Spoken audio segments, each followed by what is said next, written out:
Granite Finance Business School, High-Tech City, Hyderabad. BCom, BBA, PGDM, MBA. Call 900 welcome to Telugu popular TV. మనతోటి రాజకీయ విశ్లేషకులు KS Prasad గారు ఉన్నారు. నమస్కారం కేఎస్ ప్రసాద్ గారు. నమస్తే సార్.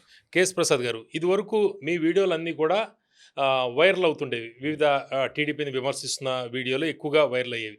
అయితే ఇప్పుడు మీ మీద చాలామంది చాలా కామెంట్లు చేస్తున్నారు. మీ మీద వ్యతిరేకంగా చాలా వీడియోలు ట్రోల్ అవుతున్నాయి. మీరు ఎందుకంటే జగన్మోహన్ రెడ్డి గారికి అనుకూలంగా ఇదివరకు మాట్లాడేవాళ్ళు, ఇప్పుడు మాట్లాడట్లేదు, టీడీపీకి ప్రోగా మాట్లాడుతున్నారు. ఎందుకు ఈ తేడా ఎందుకు వచ్చింది? ఎందుకు మీరు ట్రోల్ అవుతున్నారు? మీరు ఒక సీనియర్ జర్నలిస్ట్. నాకు ఎప్పుడు మీతో అసోసియేషన్ నాకు డిఫరెంట్. నేను మీరట్ వాళ్ళ దృష్టిలో కూడా వన్ సైడెడ్గా అన్నది నన్ను చాలా తీవ్రంగా ప్రభావం చూపించింది. సో ఇప్పుడు ఏమవుతుందంటే నేను ఐ టేకన్ ఎ స్టాండ్. ఇంకా ఎవరిని మనం జోకవలసిన అవసరం లేదు. ఏది రైట్ అంటే అది రైట్ మాట్లాడడం, ఏది తప్పు అంటే తప్పు మాట్లాడడం. ఒరిజినల్గా కేఎస్ ప్రసాద్ ముందు ఎలా ఉండేవాడు. దీని అంతటికీ నాకేంటంటే ఎక్కువగా నేను కాన్సన్ట్రేట్ చేసి నన్ను నేను ఎక్కువ ఇంట్రాస్పెక్ట్ చేసుకున్న దగ్గర నాకు అవుట్కమ్ ఏమైందంటే I being going to Sakshi. So సాక్షికి వెళ్ళడం వల్లే మనకి కొంచెం ఎక్కువ జరుగుతుంది అన్నది నేను తెలుసుకున్న తర్వాత వెళ్ళకుండా ఉంటే మన పని మనం చేసుకోవడం సులువు అవుతుందని. ఎందుకంటే టూ మచ్ ఆఫ్ బొంబార్డింగ్ జరుగుతుంది నాకు వెళ్ళిన తర్వాత. మళ్ళీ నన్ను సాక్షికి వెళ్ళేదాకా ఈ ఇష్యూస్ మీద మీరు అన్నట్టు కొంతమంది వీడియోలు చేయడం, తిట్టడం, అదే పని మీద ఉన్నారు.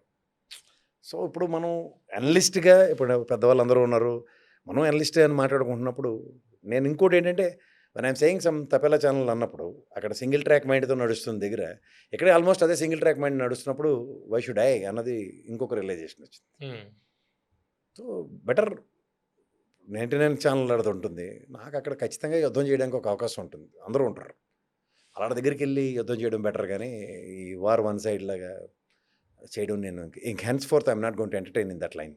ఓకే, ఇందాక మీరు మాట్లాడుతూ ఇప్పటిదాకా నేను వైసీపీకి జోకాను, ఇప్పుడు అవసరం లేదు అన్నారు. యాక్చువల్గా నేను ఆ పదం వాడద్దు అనుకున్నాను, కానీ మీరు డైరెక్ట్ అలా చెప్పారు కాబట్టి నేను చెబుతున్నాను. ఒక్కసారి ఎందుకు ఈ మార్పు ఎందుకు వచ్చింది? అంటే జోకడం అంటే మీరు అన్నట్టు నాకు ముద్ర పడింది ఏంటంటే, నాకు ముద్ర ఎక్కడ పడిందంటే సార్ మీకు మళ్ళీ చెప్తున్నాను, అంటే సాక్షికి వెళ్ళడం అన్నది డైరెక్ట్గా ఇంకా పిల్లిమెల్లో గంట కట్టడం అన్నమాట.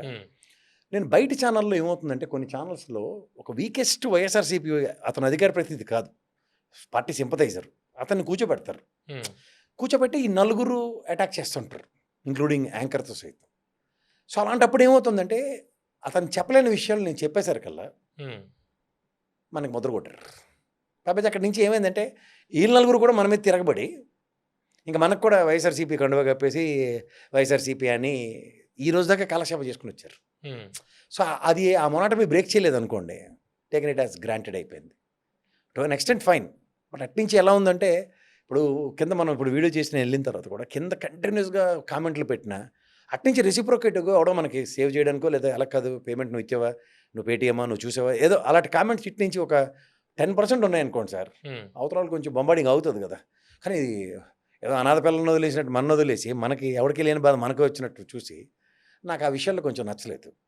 సో సోషల్ మీడియా స్ట్రాంగింగ్ అన్నప్పుడు what the hell is really taking place అన్న దగ్గర ప్రక్షాళన చేసుకుంటే అక్కడ ఏం జరగని దానికి అడవడ ఎక్కువ ఉంది.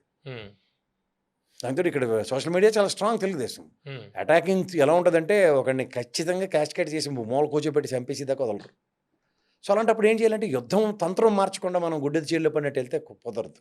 అంటే మా దగ్గర కూడా పలు ఇంటర్వ్యూల్లో మీరు జగన్మోహన్ రెడ్డి గారు విధానాలకి మొత్తం అనుకూలంగా మాట్లాడేవాళ్ళు. వాళ్ళు ప్రభుత్వం నుంచి వెళ్ళిపోయాక టీడీపీ అధికారంలోకి వచ్చినా కూడా మీరు జగన్మోహన్ రెడ్డి గారికి అనుకూలంగానే చాలా సందర్భాల్లో మాట్లాడారు. అంటే ఇంతకాలం నుంచి జగన్మోహన్ రెడ్డి గారికి అనుకూలంగా మాట్లాడిన కేఎస్ ప్రసాద్ ఒక్కసారి ఎందుకు ఇట్లా వ్యతిరేకంగా మాట్లాడుతున్నారు అనేది ఒక $1 మిలియన్ ప్రశ్నలాగా మారింది. ఇది వ్యతిరేకం కాదు సార్. అంటే నేను ఇప్పుడు మళ్ళీ మీకు చెప్తున్నాను, ఇప్పుడు నేను జర్నలిజం చదువుకున్నా. నా ఉద్దేశం ఎలా ఉంటుందంటే ఇప్పుడు వ్యవస్థాగత లోపాలు కొన్ని ఉంటాయి, సంస్థాగత నిర్మాణాల్లో కొన్ని తేడాలు జరుగుతాయి. వీటిని ఎప్పటికప్పుడు ఇంట్రాస్పెక్ట్ చేసుకోలేదు అనుకోండి. తర్వాత ఇంకోటి ఏంటంటే కార్యకర్తలు, నేను మీకు మళ్ళీ చెప్తున్నాను, నేను నా నెల్లూరు 2 రోజుల పర్యటన తర్వాత నేను రామచంద్ర యాదవ్ కాంక్లేవ్కి వెళ్ళాను. అక్కడి నుంచి నేను ఏలూరు, భీమవరం, ఒక దగ్గర ఓవరాల్గా నేను ఒక 15 నియోజకవర్గాలు కవర్ చేసి వచ్చి ఉంటాను 2 వారాల్లో. మీరు ఎక్కువ తిరుగుతుంటారు. ఆ 15 నియోజకవర్గాల్లో గ్రాస్ రూట్ లెవెల్లో 100కి 100 మంది సఫర్ అవుతూ కనబడ్డారు వైఎస్ఆర్సీపీ తరఫున. కార్యకర్తలు, చిన్న చేతకాల నాయకులు, వీళ్ళందరూ ఎక్కడా వాళ్ళకి ఉపశమనం కనబట్టలేదు. వాళ్ళందరూ కూడా పాపం నా దగ్గరికి వచ్చి మాట్లాడుతూ, సార్ మీరు బాగా మాడతారు, బాగా ఎలివేషన్ ఇస్తున్నారు, బాగుంది కానీ సార్ మా గతి ఏంటి సార్ అని ఒక్కొక్కరు దీనగాథలు. నేనైతే రీసెంట్ పాస్ట్లో మీరు నమ్మరు, నెల్లూరులో సర్పంచులు, జడ్పీటీసీలు ఇలాంటి వాళ్ళని కలిశాను. వాళ్ళు వాళ్ళ మనోవేదన ఎలా ఉందంటే సార్, ఇప్పుడు చెప్పాలంటే వైఎస్ఆర్సీపీ నుంచి అందరూ తెలుగుదేశంలో జాయిన్ అయిపోయారు. వాళ్ళకి ఎలాంటి ప్రెషర్ ఉందంటే, మీకు ఏమైనా పనులు కావాలంటే ఖచ్చితంగా మీరు తెలుగుదేశంలో జాయిన్ అవ్వాలి, లేదా వైఎస్ఆర్సీపీగా ఉంటే మీకు బిల్లులు రావు, ఏ పనులు రావు అని వాళ్ళని వివక్షకు గురవుతున్నారు. సో అక్కడ పార్టీ పరంగా రెస్క్యూ ఎవరు? అండ్ మోర్ ఈ విషయాల్లో ఎక్కడ చెప్పడు. ఉదాహరణకి మనకి రాజేంద్ర ప్రసాద్ గారు ఉంటారు, సర్పంచుల సంఘం అధ్యక్షుడు తెలుగుదేశం పరంగా, నిరంతరం ప్రెషర్ పెట్టాడు తెలుగుదేశంకి. అలా వైఎస్ఆర్సీపీ నుంచి ఎవరున్నారు? ఓ సర్పంచుల సంఘానికో లేదా జెడ్పీటీసీ ఎంపీ వాళ్ళు యునానిమస్గా గెలిచారు కదా సార్ వాళ్ళు లాస్ట్ ఎలక్షన్. వాళ్ళని కాపాడేవాడు ఎవడు? కళ్ళ ముందే ఎత్తుకెళ్ళిపోయినా ఏం చేయలేరు. రాయలసీమలో అన్ని కబుర్లు చెప్పారు, మేము అసలు మమ్మల్ని మించిన పౌరుషాలకి ఇది లేదు అది లేదని. పులివెందులు ఏమైంది, అన్నమయ్య జిల్లాలో ఏముంది, నాయకుడు ముందే కొట్టారు. వాళ్ళు ఒక టైప్ ఆఫ్ బుల్డోజింగ్ చేస్తున్నప్పుడు మన దగ్గర ఆల్టర్నేటివ్ మెకానిజం లేకుండా. అంటే మొన్న ఎన్నికల్లో కేవలం 11 స్థానాల్లో 11 ఎమ్మెల్యేలే వాళ్ళకు ఉన్నా కూడా దాదాపు 40% ఓట్ షేరింగ్ వాళ్ళకు ఉంది కదా. అంటే పబ్లిక్ ఇప్పుడు ఇంకా పెరగలేదంటారా? కొంత యాంటీ ఇన్కంబెన్సీ కూడా ఉంటుంది. ఆ 40% ఇంకా కొంత యాడ్ అయిందా, లేకపోతే 40% ఇంకా తగ్గిందంటారు? ఇప్పుడు ఈ ఓటు బ్యాంక్ మాడదాం సార్. ఇప్పుడు తెలుగుదేశం కూడా అక్కడ ఒకరు తినుకున్న పార్టీ 45 సంవత్సరాలు బట్టి 40% ఆ ఓటు బ్యాంక్ స్థిరంగానే ఉంది. బట్ ఈసారి చూడండి, వాళ్ళు 164లో 64% ఓటు బ్యాంక్ని కాంకర్ చేశారు. దగ్గర 60% అనుకుందాం, ముగ్గురితో కలిపే కదా. ఇప్పుడు 60% అంటే ఎగ్జిస్టింగ్ 40ని 20 పెంచుకోవడానికి ఎలా ఉపయోగపడింది వాళ్ళకి? మీరు అన్నట్టు యాంటీ ఇన్కంబెన్సీనో లేదంటే వాళ్ళ కార్యకర్తలు, మెయిన్ పార్టీకి పట్టుగొమ్మలు కార్యకర్తలు. ఇక్కడ మీకు కార్యకర్తల కన్సిడరేషన్ ఏది? ఇప్పుడు లోకేషో లేకపోతే చంద్రబాబు నాయుడు నిరంతరం ప్రజల్లోకి వాళ్ళ కార్యకర్తలను కలిసే కార్యక్రమాల్లో ఉంటారు. మీరు గమనించారా? ఇది ఇక్కడ జరుగుతుందా? నాయకులతో ఇంటరాక్షన్ ఉంటుంది, తెలుగుదేశంలో పిలిపించుకుని మాడడం, లేకపోతే వీళ్ళు ఎక్కడికి వెళ్ళడం, ఏదో కింద మీద పడుతూ ఉంటారు. ఇది ఎందుకు జరగదు అక్కడ? మెయిన్ ఇన్ఛార్జీలను పెడుతున్నారు. ఆడవాడు పారాచూట్ వేసుకొచ్చిన ఇన్ఛార్జిని పెట్టి ఎప్పుడు 3 సంవత్సరాలు ఎలక్షన్ తర్వాత ఆడ తప్ప ఇంకోటి పని చేయకుండా కనబడితే పోటీతత్వం కావాలి కదా. ఇప్పుడు సీనియర్ లీడర్లు అటు వాళ్ళని, ఇప్పుడు బొత్స సత్యనారాయణ గారినో లేకపోతే సజ్జల గారినో ఇలాంటి వాళ్ళందరినీ నువ్వు పెట్టుకున్నావు, కాదనట్లేదు. వీళ్ళని ఒక రీజనల్ కోఆర్డినేటర్లు 5 ఉన్నప్పుడు కుల ప్రాతిపదిక మీద ఇంకా వాళ్ళు తప్ప ఇంకెవరు కనబట్టలేదు మీకు. పార్టీ ఆఫీస్ నిండా రెడ్డిలు తప్ప ఇంకెవరు, శ్రీయర్ గారు ఒకలే వేరే క్యాస్ట్, మిగిలిన అందరూ రెడ్లే చెప్పొచ్చు. తలసీల రఘురాం క్యాబిన్లో ఉన్న వాళ్ళ గురించి మాట్లాడుతున్నాం, ఇంచు ఇటువంటి చేసేవాళ్ళు. సో ఇక్కడ జరిగిన ఉతికి మనలోంచి ఒక ఎలక్షన్స్ మీద ప్రక్షాళన జరిగిందేమో చూడండి. వాళ్ళకి ఈ రోజుకి కూడా ఇలా పరకాల ప్రభాకర్ గారు వచ్చి చూసారా ఎక్సెస్ ఓటింగ్ అయింది, దాని మీద సంతృప్తి పడిపోతున్నారు. ఎలాంటివి రియలైజ్ అవ్వాలి? డీకే అరుణమ్మ ఎలక్షన్ కమిషన్ డిక్లేర్ చేసింది, నువ్వు గెలిచావమ్మా తల్లి అని. ఎప్పుడు? తెల్లారితే ఎలక్షన్ పెట్టి. అలా ఈ జనాలందరికీ ఇవి నెగిటివ్ పోర్ట్రేషన్లో 5 సంవత్సరాలు కార్యాచరణ వదిలేసినట్టే కదా. ఇప్పుడు మీరు చెప్తున్న పరకాల ప్రభాకర్ గారి ఇష్యూనే తీసుకుందాం. ఇప్పుడు ఆయన చాలా జిల్లాలు కూడా తిరుగుతున్నారు. నేను తిరుపతిలో కూడా ఒక సభ లాంటిది పెట్టారు. అయితే అర్ధరాత్రి ప్రతి 3 సెకండ్లకి ఒక ఓటు అనేది ఆయన చెబుతున్నారు. అంటే ఓట్ల విషయంలో అర్ధరాత్రి అంటే 6 o'clock టైమింగ్ అయిపోయినా కూడా చాలా ఓటింగ్ అంతా కూడా evening, late evening, night, mid night ఆ టైంలో పడింది అనేది ఆయన ఆరోపణ. దీని మీద మీరు చూసారా ఆ వీడియోలు? నేను యాక్సెప్ట్ చేయను సార్. అంటే నాకు ఆయన మీద చాలా రెస్పెక్ట్ ఉంది, కానీ నేను ఎందుకు యాక్సెప్ట్ చేయనంటే, ఇప్పుడు మీకు ఇదంతా సిస్టమ్ డిజైన్డ్ ప్రోగ్రామ్ అని మీరే చెప్తున్నారు. పక్కన మ్యానిపులేషన్స్ కెన్ బి అని మీరే చెప్తున్నారు అనుకుందాం.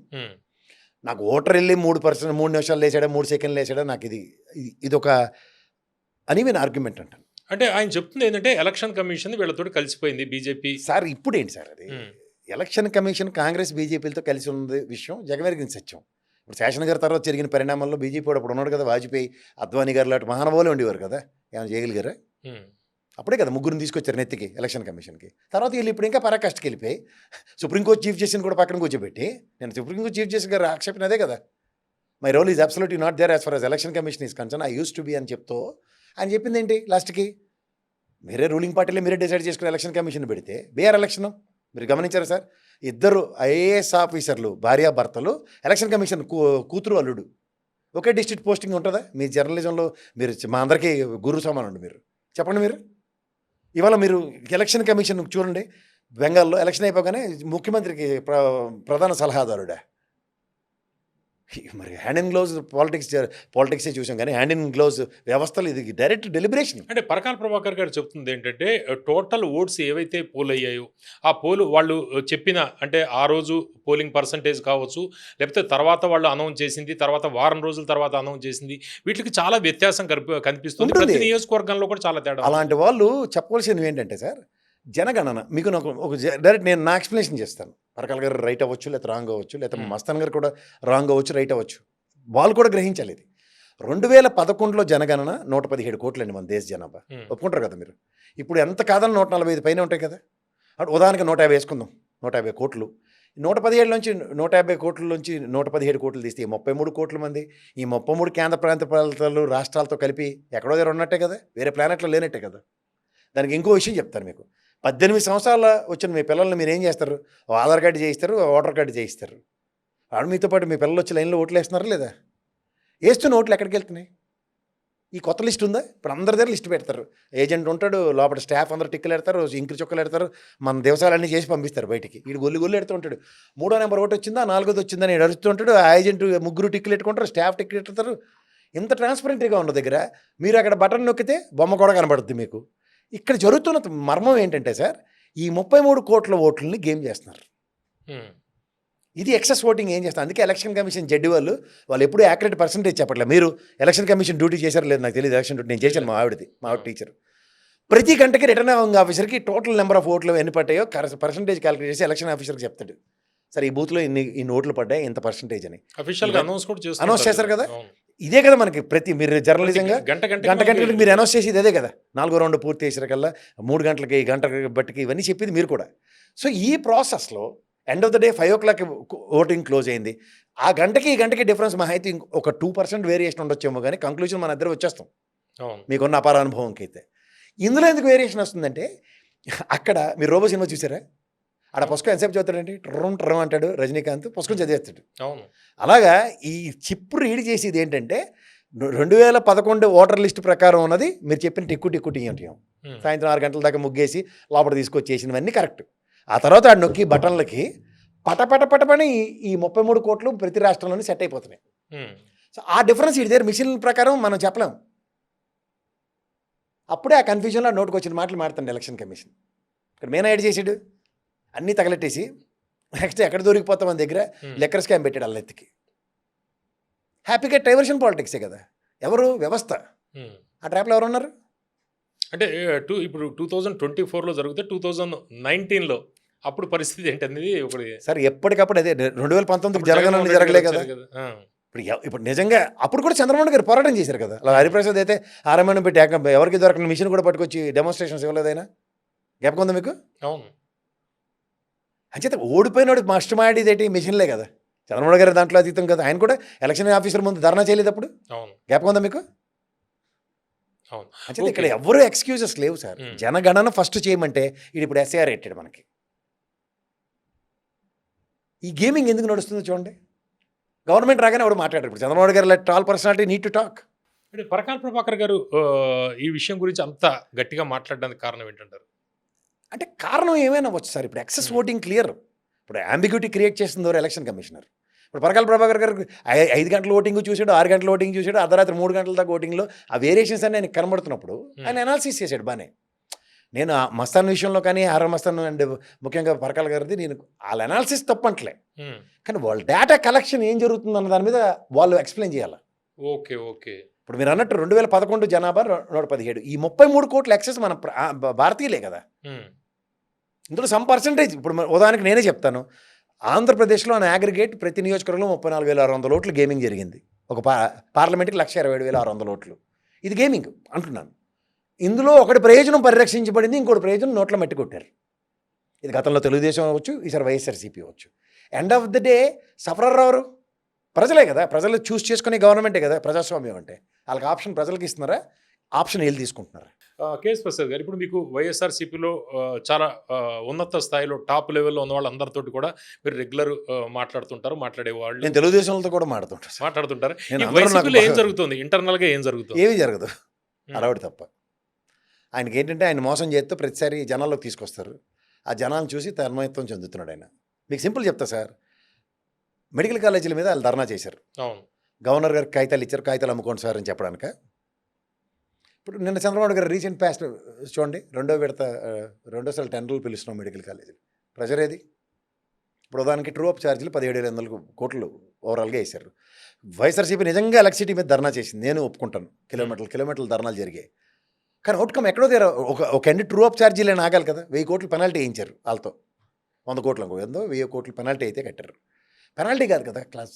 ఉమ్, they need to give a proper answer. Yes, ప్రజలకి ఇప్పుడు కమ్యూనిస్ట్ పార్టీల గతంలో మా చిన్నప్పుడు పెట్రోల్ రేట్లు పెరిగితే సాయంత్రంకి పావులా తగ్గించి చూపించేవారు. ఉమ్. రూపాయి పెంచితే పావులా తగ్గింది సాయంత్రంకి, అవునా కదా. ఇప్పుడు పెట్రోల్ డీజిల్ ఛార్జీలు పెరగడం మీద వైఎస్ఆర్సీపీ చంద్రబాబు గారిని టార్గెట్ చేస్తున్న పరిస్థితి. మనం రాష్ట్రంలో గత 10 ఏళ్ళు బట్టి హయ్యెస్ట్ రేటు మన స్టేట్లోనే ఉంది, ఉమ్, ఏపీ స్టేట్లోనే, అవునంటారా కదంటారా. అయినా సరే ఏ ప్రభుత్వం ప్రభుత్వాలే మరే ప్రజల స్థితిగతులు అయితే దాని మీద మారలే కదా. పైన కేంద్ర ప్రభుత్వం. ఇప్పుడు మీరు ఎంత బాధపడిపోతున్నారు మీరు అందరూ. ఉమ్, ఆయిల్ కంపెనీలు అండర్టేకెన్ బై గవర్నమెంట్ ఆఫ్ ఇండియాయే కదా. వాళ్ళేం డైరెక్ట్గా బిజినెస్సే చేస్తున్నారు. పవన్ కళ్యాణ్ అయినా లేకపోతే ఈ వైఎస్ఆర్సీపీ అయినా తెలుగుదేశం అయినా మాడుతుంది ఏంటి మీరు. వాళ్ళకి 1500 కోట్లు లాస్ వచ్చింది అంటున్నారు. ప్రాఫిట్ వచ్చినప్పుడు ఏమైనా మీకైనా నాకైనా ప్రజలకైనా రూపాయి తగ్గించారా? నరేంద్ర మోడీ గవర్నమెంట్లో ఒకసారి మ్యాజిక్ షో వాటర్ రేట్ను 100 రూపాయలు దాటించి 10 రూపాయలు మన తూతూ మంత్రంగా తగ్గించారు. ఉమ్. ఇప్పుడు 10 తీశారు కదా మళ్ళీ 113 ఆంధ్రప్రదేశ్ రేటు, అవునంటారా కదంటారా. So okay. ఇక్కడ end of the day government taxes తగ్గించడానికి ఎందుకు వెనకాడుతుంది? నాకు తెలిసి పెట్రోల్ బంక్ కూడా ఇంకా ₹1.5-2 వస్తుంది ఒక పెట్రోల్ మీద డీజిల్ మీద ప్రభుత్వం ఇచ్చే కమిషను. ఉమ్, వాడు బతుకు మారలే. ట్రాన్స్పోర్టేషను ట్యాంకులు డీజిల్ పెట్రోల్ కొట్టి మన నెత్తికి పంపిస్తారు. ఐఓసీ కంపెనీ కానీ ఐబీపీ కానీ హెచ్పిసిఎల్ కానీ. వాడు ట్యాంకులో ఏం ఫ్రీగా కొట్టరు కదా ఆయిల్. వాడు బయట ఎక్కడ పెట్రోల్ బంక్లో కొట్టించుకోవాల్సిందే కదా. వాడికి సబ్సిడైజ్డ్ రేట్ లేదు. ట్రాన్స్పోర్టర్ కూడా హైయెస్ట్ ఛార్జెస్ పే చేసుకుని తిరుగుతున్నాడు కదా. సో ఈ సఫరింగ్లో common people are all suffering. End of the day who has to give reductions? Government. అది ఎందుకు జరగట్లే? ఇప్పుడు అట్లీస్ట్ నెలకి నా పెట్రోల్ డీజిల్ ఖర్చే చెప్తాం, మీది నాది. ఉమ్, మన కార్ నెంబర్లు నోట్లు చేసుకుని ఆన్ స్కానర్ పెట్టి ఈ నెంబర్ కార్కి నెలకి ఒకసారి ఈ సబ్సిడైజ్డ్ రేట్లో కొట్టండి అని ఒక పథకం ఎందుకు రాదండి ప్రభుత్వం నుంచి? మనం కూడా అప్పుడు పొదుపు పాటిస్తాం కదా. ఎందుకురా నెక్స్ట్ మంత్ మళ్ళీ ఫుల్ ట్యాంక్ కొట్టించాలంటే నా క్యాలిక్యులేషన్లో ₹500 ఎక్స్ట్రా పడుతుంది. ఇప్పుడు ఈ అమరావతి మావిగన్ ఈ ఇష్యూలో వైఎస్ఆర్సీపీలో ఇంటర్నల్గా ఏమైనా డిఫరెన్సెస్ ఉన్నాయా? డిఫరెన్స్ ఆఫ్ ఒపీనియన్స్ ఏమైనా ఉన్నాయా? అంటే ఇంటర్నల్ ఆఫ్ డిఫరెన్సెస్ ఒపీనియన్ వాళ్ళ పార్టీ వాళ్ళని అడిగితే చెప్తాను సార్. నేనైతే అంటే నాకు తెలిసింది ఏంటంటే సార్, నేను డిఫర్ అయ్యాను. ఉమ్, అక్కడ ఎందుకు డిఫర్ అయ్యానంటే my version is very clear. అంటే నేను ఫ్రమ్ ద డే 1 నుంచి నాకు అమరావతి శాశ్వత రాజధాని అనే గజెట్ మీద నేను వార్ చేస్తున్నాను. ఉమ్, మీ డిబేట్లో కూడా చాలాసార్లు ఆర్గ్యూ చేశాను. అవును. అమరావతి శాశ్వత రాజధాని గజెట్. ఉమ్. గజెట్ రాగానే నా స్టాండ్ మారాలంటే ఎలా మారుతుంది? చట్టబద్ధత వచ్చింది కదా ఇప్పుడు. సో గజెట్ వచ్చిన తర్వాత నా స్టాండ్ మారదు. ఉమ్, సో మారి ప్రాసెస్లో ఏంటంటే సడన్గా ఆ రోజు మావిగారిని ఎత్తుకున్నారు. ఉమ్, ఆ మావిగారిని ఎత్తుకున్న దాంట్లో శాంచుటీ క్రెడిబిలిటీ ఎక్కడ కనబడాలి? ఇప్పుడు ఈ ఉదాహరణకి 3 రాజధానులు నువ్వు విరమించుకున్న తర్వాత అప్పుడు మావిగారిని అన్నాడు అనుకోండి, లేదా ఈ చంద్రబాబు నాయుడు గారిని రైతులందరూ కలిసిన తర్వాత అవును మావిగారిని నేను చేద్దాం అనుకుంటున్నాను, గ్రేటర్ హైదరాబాద్ లాగా అమరావతిని సెంట్రిక్గా చేసుకుని చేస్తాం. కాంక్లేవ్లో అమరావతి విషయం మాడతారు సజ్జల గారు కానీ, పార్టీ నుంచి వెళ్ళిన వాళ్ళు కానీ. ఉమ్, కానీ ఇవాళ వచ్చేసరికి అమరావతి ప్రస్థానాన్ని ప్రశ్నార్థకంగా పెడుతూ కర్నూలు బెంచ్ విషయంలో ఆ రోజు మీరు స్టాండ్ తీసుకుని బెంచ్ తెచ్చుంటే మీ మీద ఇంకా ఒపీనియన్ పెరుగుంది కదా ప్రజలకి. ఉమ్, అట్లీస్ట్ 3 రాజధానులు అన్న దగ్గర వైజాగ్ ఎలాగో ఫైనాన్షియల్ క్యాపిటలే, ఆబ్వియస్లీ ముంబైని ఫైనాన్షియల్ క్యాపిటల్ ఆఫ్ ఇండియా అని అలా అంటాం. అలాగా ఆంధ్రప్రదేశ్ రాష్ట్రానికి ₹4 వచ్చేది వైజాగ్ నుంచే కదా అన్న కన్సిడరేషన్ ఉండును. అమరావతి ఎలాగో అక్కడి నుంచి కదలలేదు కాబట్టి ఆయనకి ఒక ఇది ఉందును. సో గ్రేటర్ హైదరాబాద్ దీంట్లో మనం ఇంకో కాన్సెప్ట్ ఎక్కడ ఏంటంటే ఇప్పుడు రీసెంట్ పాస్ట్లో నాని గారు మాటతో ఇది అద్దె భవనాలు, ఉమ్, అది సిఆర్డీఏ కట్టాలి. మీరు 5 సంవత్సరాలు మీ టెన్యూర్లో సిఆర్డీఏ చట్టం ఎందుకు చదవలేదు?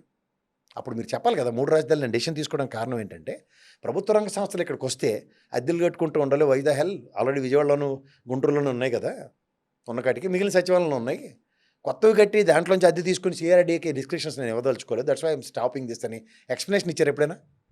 అమరావతిని ఎందుకు ఆపారన్న దాని మీద అవతల కొంతమంది రైతులు నిరంతరం ధర్నాలు చేసుకుంటారు, ఇవన్నీ దగ్గర వాళ్ళకైనా ఎక్స్ప్లెనేషన్ ఇచ్చారా? అంటే ఈ ఓవరాల్గా ఈ మావిగన్నని ఎత్తుకోవడం వల్ల వైఎస్ఆర్సీపీకి భారీ నష్టం జరగబోతుందా? నష్టం లాభం అన్న దగ్గర నువ్వేం చేసావు అన్నది ప్రశ్నార్థకంగా ఉంటుంది కదా సార్. ఉమ్, ఇప్పుడు ఆల్రెడీ గుంటూరు విజయవాడ పరిసర ప్రాంతాల్లో హ్యూజ్ డ్యామేజ్ జరిగింది మొన్న రాజధాని అన్న కాన్సెప్ట్. లీడ్ అయింది అది ఎలక్షన్కి, ఎంత కాదన్న అక్కడైతే గెల్లైపోయారు కదా మీరు.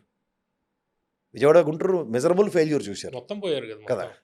సో ఆ దీంట్లో మళ్ళీ కొత్తగా ఎత్తుకుంటే ఉమ్, ఇప్పుడు మీరు చౌదరి సామాజిక వర్గం అనుకుంటాం. నాకు తెలిసి అమరావతి రేడియస్లో చౌదరి సామాజిక వర్గం ఉండదు. ఇంకా రెడ్డి సామాజిక వర్గం చౌదరి సామాజిక వర్గం ఎక్కువ 16-18% ఉంటారు. అక్కడ మీకు ఉనికి ఉండే మీరేం చేయలేపారు. ఉమ్, ఇప్పుడు కృష్ణా జిల్లా నెక్స్ట్ మచిలీపట్నం రేడియస్లో ఎన్నున్నాయి చౌదరి బేసులు. అక్కడికి వెళ్ళి మీరు ఏ టైప్ ఆఫ్ రాజకీయాలు చేయగలుగుతారు చెప్పండి? అవకాశం ఉంటుందా? అంచేత సెల్ఫ్ గోల్ ఎందుకు వేసుకుంటారంట. ఉమ్, మేబీ కాన్సెప్ట్ ఆఫ్ మావిగన్ ఇవాళ మీరు ఇచ్చిన ఎక్స్ప్లెనేషన్లో నేను ప్రసన్నం అవుతాను. కానీ ఎప్పటి నుంచి ప్రిపరేషన్ ఉండాలి? లేడీకి లేచిందే ప్రయాణం కాదు కదా. When you have a golden opportunity of writ of mandamus తీర్పు గౌరవించినారు, 3 విరమించుకున్నారు కోర్టులో, అంత బాగుంది. అసెంబ్లీలో తీర్మానం చేశారు 3 రాజధానులు విరమించుకున్నామని, అంత బాగున్నప్పుడు అప్పుడు చెప్పాలి కదా. My vision towards end of the day let it B. ఈ 3 రాజధానుల యాక్సెప్టెన్స్ కుదరలేదు కాబట్టి నేను మచిలీపట్నాన్ని, విజయవాడని, గుంటూరుని ఈ విధంగా డెవలప్ చేస్తానని ఆ 2 ఇయర్స్ టెన్యూర్ కొంత ప్రాస్పెక్టివ్ డ్రైవ్ చేసి ఉంటే అవును. అట్లీస్ట్ క్రెడిబిలిటీస్ పెరుగుంది కదా. మీరు ఎక్కడిదక్కడ ఈరోజు ఎత్తుకున్న తట్ట వదిలేయడం, నెక్స్ట్ డే ఇంకో తట్ట ఎత్తుకుని దాన్ని వదిలేస్తారో ఉంచుతారో తెలియదు. ఎలక్షన్స్కి ఎట్లా లీడ్ అవుతుందో దాని మీద ప్రాథమిక అవగాహన లేదు. అందరూ బిక్క చచ్చిపోయారు. నేను ఎదరో సాక్షికి వెళ్ళా డిబేట్కి, ఆల్రెడీ యూట్యూబ్లో తొక్క తీసి వెళ్ళాను. మొహమాట లేకుండా చెప్తున్నా. సాయంత్రం అడిగినప్పుడు ఎవరిని అడిగినా ఎవరి దగ్గర క్లారిటీ లేదు. ఏదో ఆశకవిత్వం అన్నాడు. ఆ పట్టు నేను చెప్పగలను కదా. అది చెప్పాం. అదే పార్టీ నుంచి ఒక లైన్ స్టాండ్ అన్నీ ఉంటే it would have been a big wonder. అది కూడా time absolutely a wrong time. Um, నువ్వు మామూలుగా ఒక అమరావతి గజెట్ తీసుకొస్తే ఆ రోజు ఎంత కాదన్న రాష్ట్ర ప్రైడే కదా సార్ రాజధాని. అది కాదంటే కేఎస్ ప్రసాద్ గారు, ఇప్పుడు లోకేష్ గారి గవర్నెన్స్ అండ్ పరిపాలన ఇవన్నీ చూస్తుంటే మీకు ఏమనిపిస్తుంది అంటే గతంలో లోకేష్ గారి మీద చాలా విమర్శలు వచ్చేవి, ఇప్పుడు అయితే విమర్శలు అయితే తగ్గుతున్నాయి. ఆయన పర్సనల్ పర్ఫార్మెన్స్ ఎట్లా కనిపిస్తుంది? చంద్రబాబు నాయుడు గారితో కంపారిజన్ ఉంటుంది sir. Um, is under the captaincy of Chandrababu Naidu garu even today also. ఆయన రోల్, ఆయన శాఖల మీద ఎంత ఉందో అందరికీ తెలుసు. Let it be over a period of time he has to learn experience. Chandrababu పక్కన పవన్ కళ్యాణ్ కూడా అదే చెప్తుండే కదా, చంద్రబాబు గారి అనుభవం సంతరించుకోవాలని. కడుపును పుట్టగానే వచ్చేస్తాయంటే బుద్ధులు రావు కదా సార్. ఈ has to learn the governance. ఆ టెక్నిక్ ఏంటి, ఆ టాక్టిక్స్ ఎలా యూస్ చేస్తారు వాళ్ళ నాన్నగారు, ఇవన్నీ నేర్చుకోవాలి అతను. ఈ has to get some maturity. ఇప్పటికిప్పుడు రాత్రి రమ్మంటే ఆయనకి రాదు, అంత ఈజీ కూడా కాదు.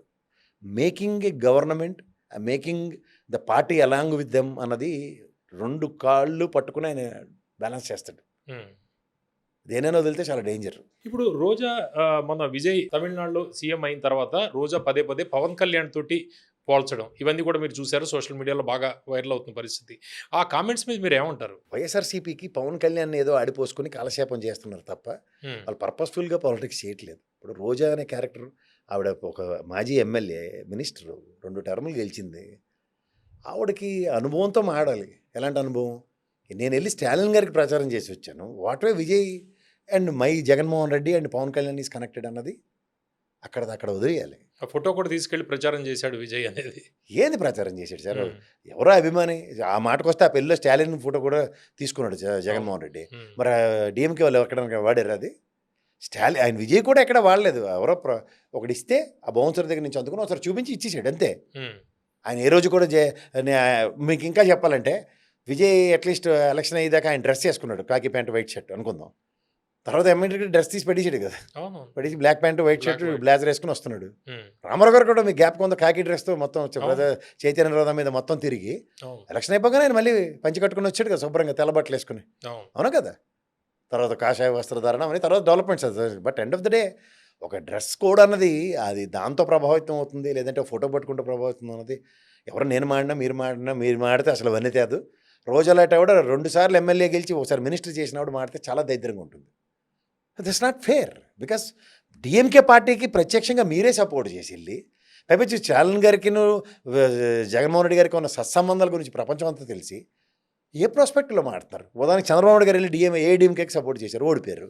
ఇప్పుడు పోనీ సెకండ్ ప్లేస్కి వచ్చిందని ఆయన ఏదో మాడితే పోనీ అర్థం ఉంది. లేదా ఈయన పార్టీ గుర్తు, లేకపోతే ఈయన పార్టీ ఇది నాకు ఇంకా రిజిస్ట్రేషన్ అది అవ్వలేదు కాబట్టి నేను వైఎస్ఆర్సీపీ అక్కడ నిలబడదాం అనుకుంటున్నాను, తెలుగుదేశంలో మీది కూడా నేషనల్ పార్టీ అనుకుని అడిగితే పోనీ ఇచ్చారంటే ఆ వైఎస్ఆర్సీపీ ప్రభంజనం చూసారా, ఐటీ వింగ్ అక్కడ ఉంది మాకు స్ట్రాంగ్గా, అది ఇదేం చెప్పడానికి బాగుంటుంది. లేదు వైఎస్ఆర్సీపీకి ఐటీ వింగ్ అక్కడ స్ట్రాంగ్, పైపచ్చి 10 మంది ఉన్నారు అక్కడ అనుకుంది, జగన్మోహన్ రెడ్డి గారు వెళ్ళి క్యాంపెయిన్ చేస్తే క్లెయిమ్ చేసుకోండి. కర్రా ఎరగకూడదు, పాము చావకూడదు అని రాజకీయం మీరు చేసి అవతల డిఎంకే గెలిస్తే ఒకలాగా విజయ్ గెలవగానే ఇటు తెప్పలేక అటు తెప్పక అమాయకంగా పడి ఉన్న ఎందుకు పనికిరాని పవన్ కళ్యాణ్ ఎత్తికేసి ఆయన బాధ్యత ఏడు చేస్తారు. జగన్మోహన్ రెడ్డి గారు నెక్స్ట్ ఇయర్ పాదయాత్ర మళ్ళీ చేయబోతున్నారు అనేది వస్తుంది. ఈ పాదయాత్ర చేస్తే మళ్ళీ వైసీపీ పునరుజ్జీవం వచ్చే అవకాశం ఏమైనా ఉందా? పాదయాత్ర చేస్తే ఉపయోగపడేది ప్రజలకి, ఉమ్, మళ్ళీ వాళ్ళ కార్యకర్తలు నాయకులకి. ఆయన పాదయాత్ర సారాంశం కన్నా ముందు ఆయన పార్టీ పెట్టిన కాడి నుంచి ఈ రోజు దాకా ఒక కార్యకర్త కానీ నాయకుడు కానీ బాగుపడి ఉన్న చూపించండి. ఇవన్నీ కొత్త వచ్చినట్టు కనబడుతుంటాయి. కార్యకర్తలని ఇప్పుడు పార్లమెంట్ సెగ్మెంట్లో 25 ఉన్నాయి, ఒక్కొక్క సెగ్మెంట్లో 7 ఉంటాయి. ఒక 1000 మందిని తీసుకెళ్ళి అక్కడ కూర్చోపెట్టి మాట్లాడుకోలేడండి. ప్రతి పార్లమెంట్ సెగ్మెంట్కి నుంచి ఎమ్మెల్యే సెగ్మెంట్ నుంచి పిలిచి ఆన్ అగ్రిగేట్ ఈ పాదయాత్ర ముందు వీళ్ళందరికీ ఉపశమనం కలిగించి ఎస్ మీతోనే అవుతుంది. గతంలో ఋషిగడ్ వచ్చి కొంచెం కోపం ముంచాడు. ఆ తెల్లవారుజామున జీవీడి చెప్పిన మాటలు విని నేను ప్రభావితం అయ్యాను. మీరు ఎవరు అక్కర్లేదు అనుకున్నాను. మీరు లేకుండా నాకు లేదు. ఇలాంటి పాసిఫికేషన్స్ ఏమైనా జరుగుతున్నాయా? అంటే ఎలక్షన్స్ టైంలో సిద్ధంకి వేలాది మంది వచ్చారు కదా! ఇప్పుడు ఆ కార్యకర్తలు కావచ్చు, లేకపోతే ఆ జనం కావచ్చు, ఇప్పుడు లేరంటారా? పవన్ కళ్యాణ్ సినిమా ఓపెనింగ్ రౌండే బ్రహ్మాండంగా ఉంటుంది. హ్మ్. సినిమా చూస్తామంటే నెక్స్ట్ డే ఎవడన్నా మధ్యాహ్నం కనపడతాడా? ఇప్పుడు సిద్ధం సభ అక్కడున్న నియోజకవర్గాలు ఎలక్షన్స్ ముందు మీకు తెలియదు ఏమో సార్, టికెట్లు అవి అనౌన్స్ చేయక మునుపు, లేదా టికెట్లు అనౌన్స్ చేసిన తర్వాత జోష్లో పార్టీ గురించి కష్టపడే వాళ్ళు నాయకులు వాళ్ళు ఉన్నవన్నీ గుండు గీయించుకుని వచ్చారు.